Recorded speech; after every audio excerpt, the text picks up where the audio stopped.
आपण करतोय land purchase करण्यापासून. तर लँड परचेस करणं एवढे सोपं नाही. ही जागा मला खूप आवडली. म्हणजे ती जागा मी 20 गुंठे सगळं आमचं फायनलाइज झालं की आमच्या बजेटमध्ये. माहीत नाही अचानक, म्हणजे माहीत नाही असं नाही, आयुष्यात खूप काही गोष्टी याच्यामध्ये घडल्या आहेत, त्या घडणार होत्या कदाचित. त्यामुळे स्वामींच्याच कृपा आशीर्वादाने म्हणावं लागेल मला. जागेचे जे पेपर्स होते ते मी माझ्यासोबत आणखीन एका व्यक्तीच्या जॉईंट नावावर घेत होते.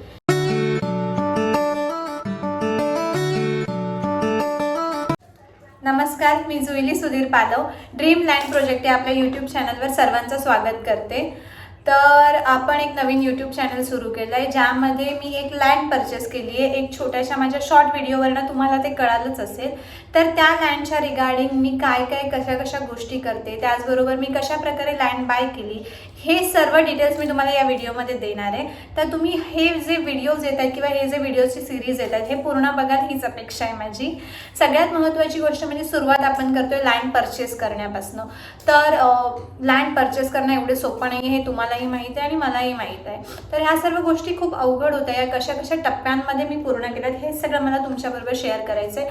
त्याचबरोबर तुम्हाला देखील माहिती आहे की मी एक नॉर्मलशी मुलगी आहे, जिचं एक जॉब करते, एक घर आहे, एक मुलगा आहे. सो ह्या सर्वांसोबत मी ही जागा घेणं, या सर्व गोष्टी कशा मॅनेज केल्यात हे सर्व तुमच्याबरोबर शेअर मी करणार आहे, जेणेकरून तुमची देखील ही इच्छा असेल की आमचं देखील छोटीशी जागा असावी किंवा कुठेतरी आपलं घर असावं, आपली शेती असावी. तर त्यासाठी मी तुमच्याबरोबर सगळ्या गोष्टी शेअर करणार आहे की तुम्ही कसे छोट्या टप्प्यामध्ये काही गोष्टी करून आयुष्यात ह्या सर्व अचीवमेंट तुम्ही देखील करू शकाल.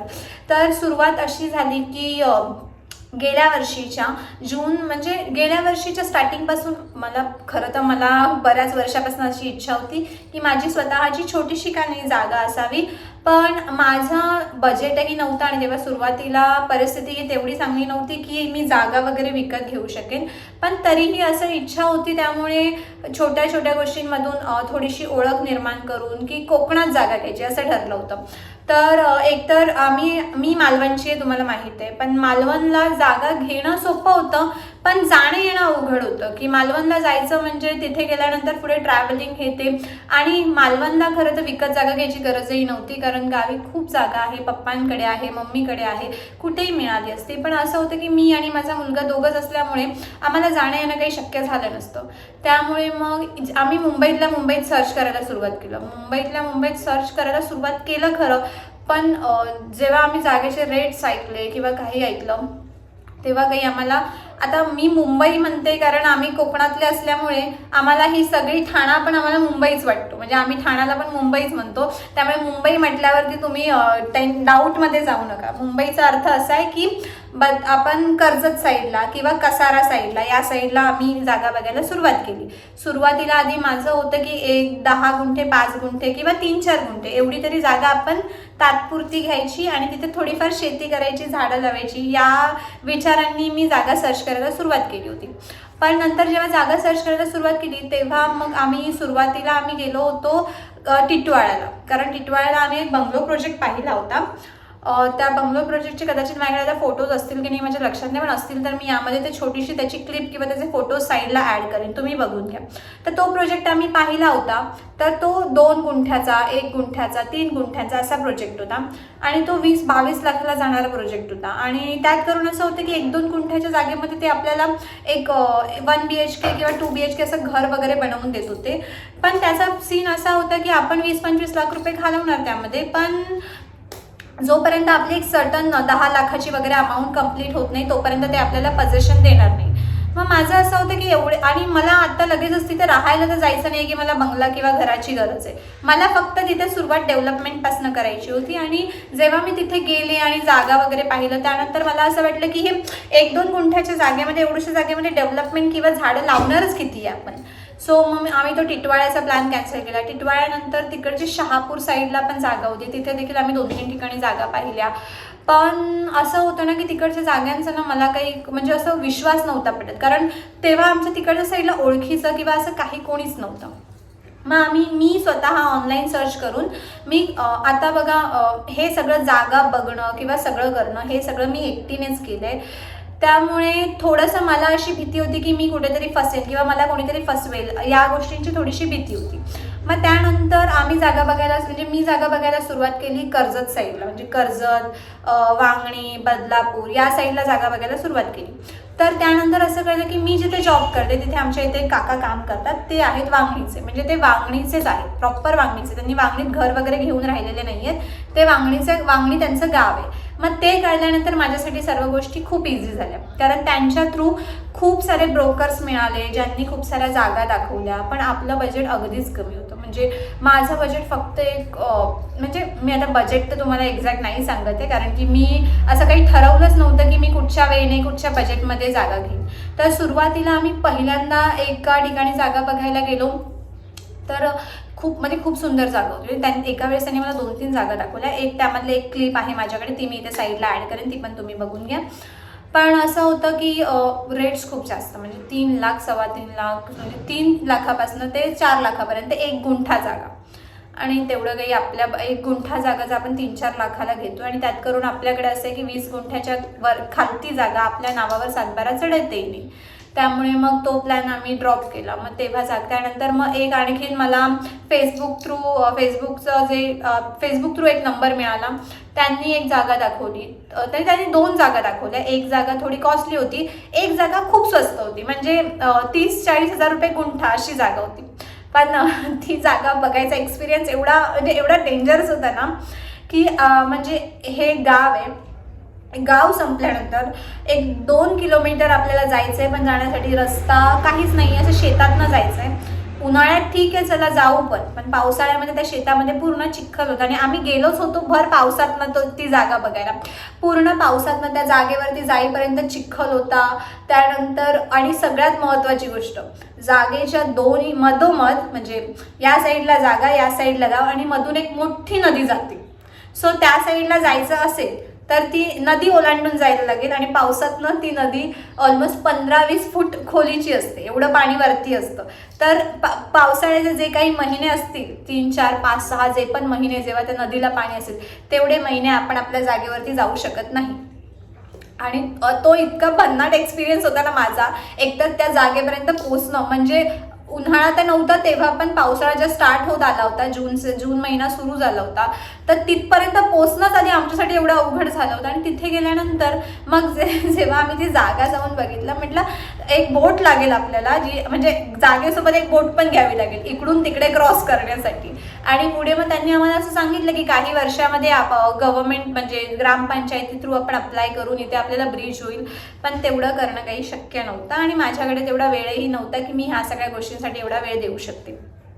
सो ते झाल्यानंतर पुढे मग आम्ही म्हणजे ऑलमोस्ट मी 10 ते 15 जागा बघितल्या. त्यानंतर फायनली जाऊन मी इथे एक व्हिडिओ टाकेन, तो बघा. ती जागा मला खूप आवडली, म्हणजे ती जागा मी 20 गुंठे, सगळं आमचं फायनलाइज झालं की आमच्या बजेटमध्येही बसतंय, आम्ही ती जागा घेतो पण आहे, सगळं डील झालं, म्हणजे टोकन अमाऊंट वगैरे देऊन झाली, सगळं झालं. आणि सगळं झाल्यानंतर माहीत नाही अचानक, म्हणजे माहीत नाही असं नाही, आयुष्यात खूप काही गोष्टी याच्यामध्ये घडल्या आहेत, त्या घडणार होत्या कदाचित. त्यामुळे स्वामींच्याच कृपाशीर्वादाने म्हणावं लागेल मला की झालेला व्यवहार त्या जागेचा, कारण की त्या जागेचे जे पेपर्स होते ते मी माझ्यासोबत आणखीन एका व्यक्तीच्या जॉईंट नावावर घेत होते, जेणेकरून मला असं होतं की कायमस्वरूपी सगळ्या गोष्टी जर माझ्या नावावर असेल तर समोरच्या व्यक्तीला कधी इन्सिक्युरिटी नसावी. कारण मला असं होतं की त्या व्यक्तीने आमच्याबरोबर राहावं. आणि बरं, हा सगळा एक सेकंडरी थिंक आहे, ते कधी तुमच्याशी परत डिस्कस करेन. त्यामुळे त्या जागेचा झालेला व्यवहार त्या स्वामींनाच कदाचित कळला आणि त्यांनीच तो व्यवहार कॅन्सल केला. म्हणजे दिलेले पैसे, टोकन अमाऊंट प्लस त्या जागेसाठी आम्ही जे आखणी केली होती, सगळं पण नशीब की माझं दिलेलं payment A to Z payment मला त्यांनी परत दिलं की मॅडम आम्ही ही जागा आता तुम्हाला सेल करू शकत नाही. त्या जागेचे व्हिडिओज मी तुम्हाला थोडे इथे साईडला पोस्ट करेन, ते व्हिडिओज पण बघून घ्या. की ती खूप सुंदर जागा होती, म्हणजे एक तर प्रॉपर रस्त्याला लागून जागा, रस्ता म्हणजे गावचा रस्ता, ग्रामपंचायतीचा रस्ता, मेन हायवेवाला नाही, ग्रामपंचायतीचा रस्ता. आणि ग्रामपंचायतीच्या रस्त्याला लागून आणि घर होत, म्हणजे जागा होती. प्लस थोडंसं पुढे गेलं की मोठी विहीर होती, छोटंसं व्हाळ वाहत होतं, त्याचबरोबर थोडं पुढे पूर्ण एक गाव होतं. म्हणजे खूप सुंदर जागा होती आणि मला जशी जागा एक्झॅक्ट हवी होती की गावच्या सारख्या ठिकाणी जागा, तिथे सगळं काही एक्झॅक्ट सेम टू सेम ती तशीच जागा होती.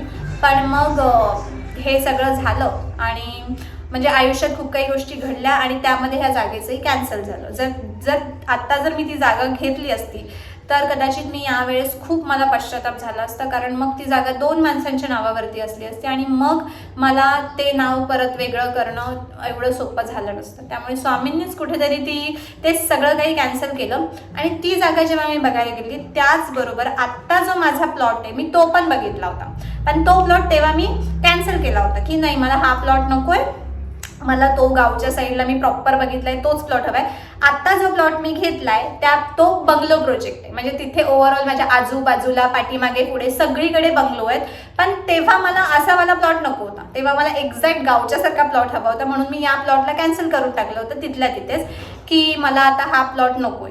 आणि मग शेवटला म्हणतात ना, आपल्या नशिबात जे असतं आपल्याला एक्झॅक्ट तेच मिळतं. आपण कितीही म्हटलं की आपल्याला हे नकोय ते नकोय तरीही जे आपल्याला मिळायचं असतं तेच मिळतं. सो त्यामुळे आत्ता जो माझा प्लॉट आहे फायनली मी तो माझ्या एकटीच्या नावावर आणि मी एकटीने घेतल्यानंतर मग आत्ता त्या प्लॉटची आपण सुरुवात केली आहे. तेव्हा देखील थोड्याफार गोष्टी केल्या, पण झालं काय ना, आयुष्यात खूप काही गोष्टी घडत होत्या, त्यामध्ये मला फक्त एका गोष्टीकडे लक्ष देणं जमत नव्हतं. आणि आत्ता कुठे जाऊन मी सगळ्या गोष्टींमधनं बाहेर आले. मी, माझा मुलगा, माझं फोकस एवढ्याच गोष्टींवरती आहे. त्यामुळे आता मी ठरवले की पुढे तो प्लॉट डेव्हलप करायचा आहे. तर आत्ता पुढे मी त्या प्लॉटमध्ये काय काय करते, कशा प्रकारे करते, खरं तर मी स्वतः माझा पुढचा व्हिडिओ येणार आहे त्यामध्ये तुम्हाला कळेलच की आपण आता तिथे घर बांधायला घेतोय, प्लांटेशन करायला घेतो आहे, पाण्याची टाकी वगैरे बसवतोय, तर प्लॉट डेव्हलप करायला घेतोय पूर्णपणे. तर तो प्लॉटचा व्हिडिओ पण मी तुम्हाला इथे पुढे देईन, तुम्ही तो पूर्ण व्हिडिओ बघून घ्या. त्याचबरोबर त्या प्लॉटवरती आता पुढे आपण काय काय कशा प्रकारे काम करणार आहे ह्या सर्व गोष्टी मी तुमच्याबरोबर शेअर करेन. तर तुम्ही शेवटपर्यंत माझ्या चॅनलचे व्हिडिओज नक्की बघा, जेणेकरून तुम्हालाही आयडिया येतील. त्याचबरोबर जर तुम्हाला काही क्वेश्चन्स असतील, तुम्हाला जर जागा घ्यायची असेल, बरं मी तुम्हाला हे नाही सांगितलं की मी जागा कुठे बघितली आहे, तर मी जागा एक्झॅक्ट बदलापूर, वांगणी आणि मुरबाडच्या मधोमध माझी जागा आहे. आणि सगळ्यात महत्त्वाची एक गोष्ट आहे की जागेपर्यंत जाण्यासाठी ट्रान्सपोर्टेशन अवेलेबल आहे. म्हणजे बदलापूर स्टेशनवरनं आपल्याला शेअरिंग टॅक्सी आपल्या जागेपर्यंत जाण्यासाठी भेटतात. सर्वात बेस्ट गोष्ट ही आहे माझ्यासाठी, कारण मी एकटीच असल्यामुळे, अजूनपर्यंत गाडीही चालवता न येत असल्यामुळे ट्रान्सपोर्टेशन असणं खूप गरजेचं आहे. त्यामुळे शेअरिंग टॅक्सी फक्त 30 रुपयामध्ये आपल्या जागेवर आपल्याला नेऊन सोडते. त्यामुळे ओव्हरऑल मी माझ्या मते तरी मी जो काही डिसिजन घेतला की ही जागा घ्यायची, पुढे हिला डेव्हलप करायची, याच्यामध्ये फ्युचर बनवायचं, ते एक्झॅक्ट सक्सेसफुल होत आलंय. सो माझे सगळे व्हिडिओज त्या जागेच्या रिगार्डिंग, मी तिथे काय काय करते, कशा प्रकारे करते, माझा ओव्हरऑल बजेट काय होता, मी किती बजेटमध्ये जागा घेण्यापासून ते किती बजेटपर्यंत तिला डेव्हलप करते, हे सर्व काही तुमच्याबरोबर शेअर करणार आहे. तर व्हिडिओज बघणं बंद नका करू. त्याचबरोबर व्हिडिओज आवडत असेल तर लाईक करा, शेअर करा, सबस्क्राईब करा आणि बेल आयकॉन प्रेस करायला विसरू नका. आणि ड्रीम लँड प्रोजेक्टमध्ये तुमच्या सगळ्यांचं खूप खूप स्वागत आहे. तुमच्या सगळ्यांच्या सपोर्टची मला खरंच खूप गरज आहे, जेणेकरून मला पण पुढे खूप काही गोष्टी करायची म्हणजे आवड निर्माण होईल, इच्छा निर्माण होईल. मला खूप काही गोष्टी करायच्या आहेत त्या मी करेन. सो अशा प्रकारे आता मी व्हिडिओ संपवते. बरेच क्लिप्स मी या व्हिडिओच्या मध्ये ॲड करते साईडला, त्या पण तुम्ही बघा. प्रत्येक जागेचे, कुठची जागा मी पाहिली, कधी पाहिली, ती कशी होती. मला त्या जागेचा व्हिडिओ माझ्याकडे खरंच नाही आहे जे मध्ये नदी होती आणि मी क्रॉस केलं, कारण तिथे जाईपर्यंतच मी एवढी बावरले होते ना की व्हिडिओ काढणं सोडा, मी टेन्शनमध्ये झाले की मी इथून परत माझ्या घरपर्यंत तरी पोचेन की नाही, की मी इतक्या आउटसाईड जाऊन कशी पोचले.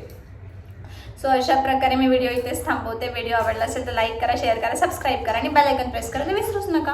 त्याचबरोबर इथे आहे, एक मिनिट, तिच्या तोंडामध्ये ब्रश आहे ते काढू द्या आधी.